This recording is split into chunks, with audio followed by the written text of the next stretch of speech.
Welcome to my channel.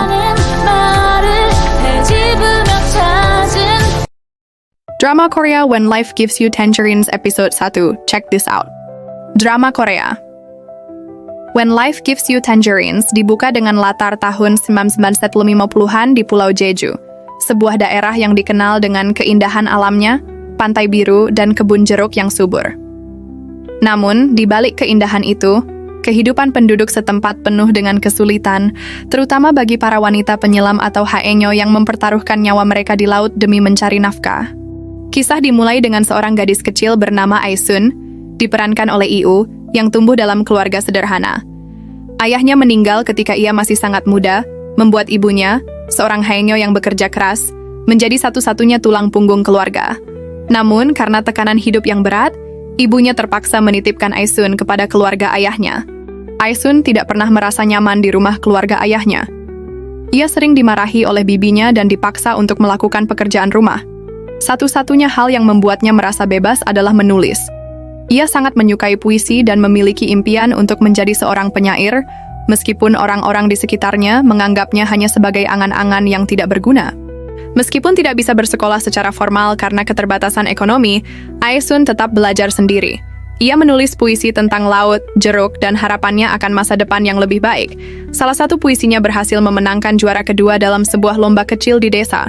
Ia berharap ibunya akan bangga padanya, tetapi ibunya terlalu sibuk bekerja untuk memperhatikan prestasinya.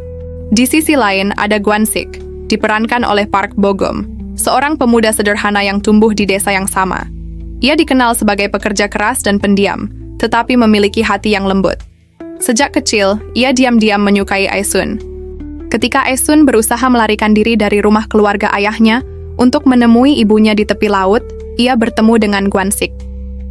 Pemuda itu melihatnya duduk di atas bukit sambil menulis puisi.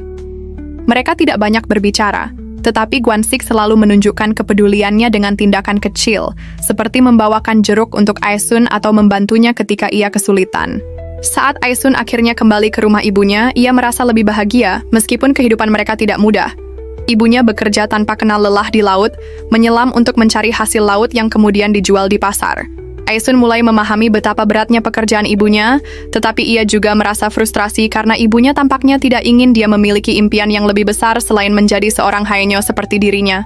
Suatu hari, ibunya jatuh sakit akibat terlalu sering menyelam di air dingin. Kondisi ibunya semakin memburuk. Dalam kondisi lemah, ibunya meminta Aisun untuk tidak mengikuti jejaknya. Ia ingin putrinya memiliki kehidupan yang lebih baik, tidak terikat oleh kehidupan keras sebagai penyelam. Ketika ibunya meninggal, Aisun merasa dunianya runtuh. Ia kini benar-benar sendirian dan harus menghadapi kehidupan dengan kekuatannya sendiri. Namun, di saat-saat tersulitnya, Gwansik tetap berada di sisinya. Ia menawarkan bantuan dan mencoba menghibur Aisun dengan caranya sendiri. Setelah kematian ibunya, Aisun harus bekerja untuk bertahan hidup. Ia mulai membantu di pasar, menjual hasil bumi dan ikan, bekerja keras seperti ibunya dulu.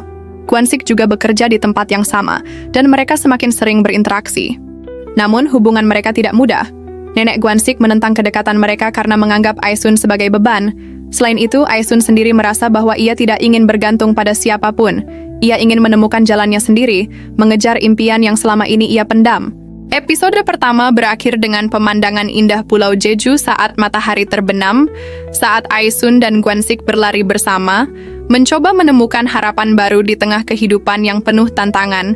Apakah pasangan ini akan mendapatkan kisah asmara mereka dan berusaha menemukan tempatnya di dunia? Nantikan terus di episode selanjutnya. Thanks for watching Bulan Cinta.